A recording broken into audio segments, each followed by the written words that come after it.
Assalamualaikum warahmatullahi wabarakatuh. Baik, di sini kami dari kelompok 12 yang beranggotakan 1 Azamul Istiqomah, 2 Aulia Safrina, dan 3 saya Anis Fadilah Ramadhani. Baik, di sini kita akan membacakan materi yang sudah kita diskusikan yang berjudul Pendekatan Feminisme dalam Penelitian Keagamaan. Feminisme menjadi salah satu pendekatan yang digunakan dalam penelitian kualitatif. Diharapkan mampu mengembalikan akar persoalan sosial, budaya, politik, ekonomi, dan keagamaan untuk dijawab menjadi solusi yang lebih feminis di antara persoalan-persoalan beraroma hegemoni kaum patriarki. Penelitian feminisme pada dasarnya harus memperhatikan konstruksi budaya dan dua makhluk hidup, yakni pria dan wanita. Perbedaan dan persamaan pengalaman dan interpretasi keduanya dalam berbagai konteks dan jenis hubungan sosial. Seks dikategorikan sebagai kategori pria dan wanita secara biologis atau jenis kelamin. Seks lebih merujuk kepada pengertian biologis, sedangkan gender pada makhluk sosial. Menurut Mansur Faqih, gender adalah suatu sifat yang melekat pada kaum laki-laki maupun perempuan yang dikonstruksi secara sosial maupun kultural. Jadi seks bersifat kodrati dan gender bersifat non-kodrati. Studi gender menekankan perkembangan aspek maskulinitas dan feminisme, sedangkan studi seks lebih menitik beratkan pada perkembangan aspek biologis dan komposisi kimia dalam tubuh laki-laki dan perempuan. Selanjutnya, pendekatan teoris utama pada gender atau feminisme. Feminisme liberalis memiliki hirauan utama yaitu hak-hak yang sama bagi laki-laki dan perempuan dengan adanya kebebasan dan kebahagiaan manusia perorangan. Yang kedua, feminisme radikal. Feminisme radikal mengembangkan feminisme yang lebih nyata dan lebih merdeka sepenuhnya sehingga dapat mencegah penyubordiran gender dan agenda tradisional. Oleh karenanya, mereka menolak setiap kerjasama dan menjalankan langkah praktis dan teoritis untuk mengembangkan analisis gender. Yang ketiga, feminisme teologis.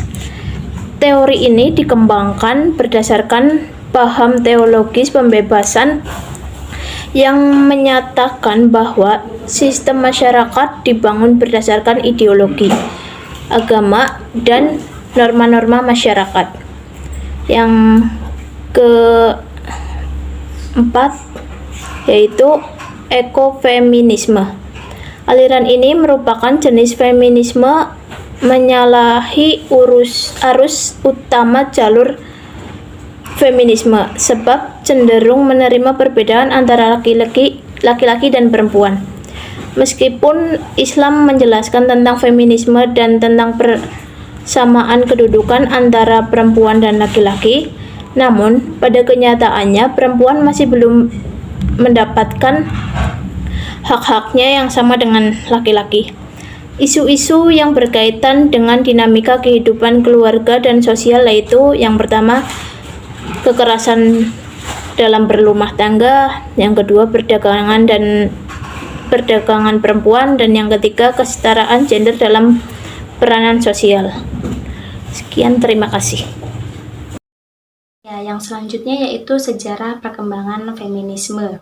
Dalam konteks agama, asal-usul feminisme religius dalam agama Kristen ditandai dengan munculnya gerakan pada abad 19 yang menuntut persamaan akses terhadap jabatan pendeta dan hak menafsirkan Injil.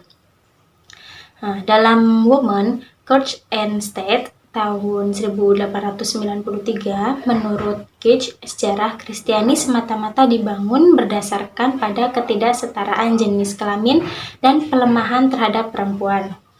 Dalam Religion and Church tahun 1995, Ursula K. mendeskripsikan pendekatan feminisme dalam studi agama sebagai pergeseran paradigma karena perlawanannya yang sangat hebat terhadap perspektif teoritis yang ada. Nah, feminisme merupakan alat untuk menjelaskan akar penyebab terjadinya penindasan terhadap perempuan, sekaligus juga reaksi dan perlawanan terhadap situasi yang menindas dan tidak adil terhadap perempuan. Ya, yang selanjutnya yaitu feminisme dalam perspektif hukum Islam.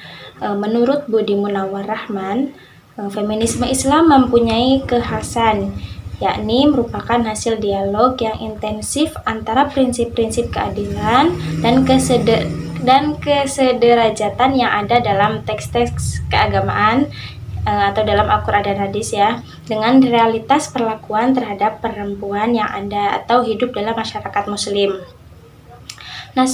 Nasaruddin Umar mengintrodusir prinsip-prinsip kesetaraan gender yang ada diakumulasikan dari ayat-ayat Al-Quran, diantaranya yaitu yang pertama, laki-laki dan perempuan sama-sama sebagai hamba, yaitu dalam Quran surat Al-Azariyat ayat 56.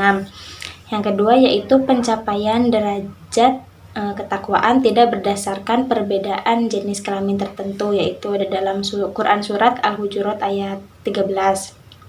Nah, yang ketiga yaitu laki-laki dan perempuan sebagai khalifah di bumi, yaitu dalam Quran surat Al-An'am ayat 165. Dan yang keempat yaitu laki-laki dan perempuan menerima perjanjian primordial, yaitu dalam Quran surat Al-A'raf ayat 172. Dan yang kelima yaitu laki-laki dan perempuan berpotensi meraih prestasi, yaitu ada dalam Quran surat Al-Imran ayat 195, Quran surat An-Nisa ayat 124, dan juga An-Nahl ayat 97. Baik, di sini saya akan melanjutkan materi tentang pendekatan feminisme dalam studi Islam.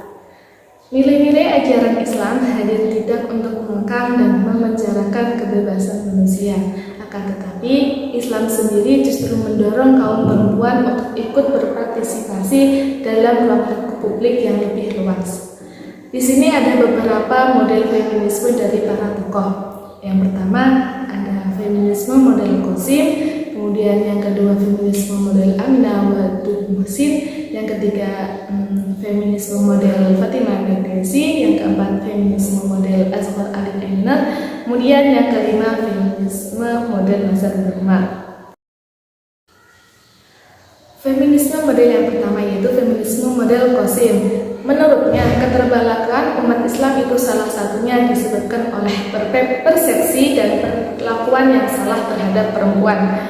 Perubahan dasar yang harus dilakukan menurut Qasim Amin yaitu yang pertama, mewujudkan persamaan di hadapan hukum syariah, menempatkan perempuan sederajat dengan laki-laki dalam hal tanggung jawabnya di muka bumi ini dan di kehidupan selanjutnya. Kemudian yang kedua, menganjurkan kebebasan bagi perempuan. Qasim di sini berpendapat bahwa dia mengecam keras tradisi pemingitan terhadap perempuan. Kemudian yang ketiga, kaum perempuan harus mendapat pendidikan yang memadai. Qasim tidak setuju jika perempuan diberikan pendidikan yang khusus yang berbeda dengan pendidikan yang diberikan kepada laki-laki. Kemudian feminisme model yang kedua yaitu feminisme model Aminah Wahid Muhsin. Gagasan Aminah dalam mengkritik penafsiran-penafsiran yang selama ini ada mengenai perempuan dalam Islam, yaitu ada beberapa poin. Yang pertama, tafsir tradisional harus ada upaya memberikan interpretasi tertentu sesuai dengan minat dan kemampuan mufasirnya yang bersifat hukum, tasawuf, gramatik, retorik, atau historis. Kemudian poin yang kedua, tafsir yang isinya mengenai reaksi para pemikir modern terhadap sejumlah besar kendala yang dihadapi oleh perempuan yang dianggap berasal dari ajaran Al-Quran. Kemudian poin yang ketiga, tafsir menggunakan seluruh metode penafsiran dan mengkaitkan dengan berbagai persoalan sosial seperti moral, ekonomi, dan politik, termasuk isu tentang perempuan pada era modern ini. Menurutnya, tafsir model ini merupakan metode terbaik. Dalam kategori inilah Aminah menempatkan sebuah karyanya. Model yang ketiga yaitu feminisme model Fatimah Mersini. Penyebab ketersudutan perempuan setelah zaman Nabi Muhammad SAW menurut Fatimah adalah sebagai berikut. Yang pertama, banyaknya hadis palsu yang bertentangan dengan semangat egalitarisme yang dibawa oleh Nabi Muhammad. Yang kedua, munculnya pertikaian di kalangan kaum muslim dalam masalah kepemimpinan atau khilafah. Kemudian yang ketiga, Fatimah menguraikan hadis-hadis misoginis yang terus diabaikan. Kemudian feminisme model yang keempat yaitu feminisme model Aswar Ali Eminer. Aswar menganggap bahwa meskipun Al-Quran memuliakan perempuan setara dengan laki-laki, namun semangat itu ditundukkan oleh patriarkisme yang telah mendarah daging dalam kehidupan berbagai masyarakat, termasuk yaitu kaum muslim. Kemudian model feminisme yang kelima yaitu feminisme model Nasaruddin Umar. Menurut Nasaruddin, dalam menanggulangi ketidakadilan diperlukan metode pendekatan penafsiran ayat-ayat Al-Quran yang bisa dipergunakan untuk memahami ajaran moral agama yang berprinsipal mesti membutuhkan analisis sosial. Al-Quran telah memberikan pandangan yang optimis terhadap kedudukan dan keberadaan kaum perempuan. Dalam hal pembagian kerja, Nasaruddin berpendapat bahwa perempuan dalam ranah domestik dan laki-laki dalam ranah publik. Sekian presentasi dari kelompok 12. Semoga apa yang kami sampaikan dapat bermanfaat bagi kita semua.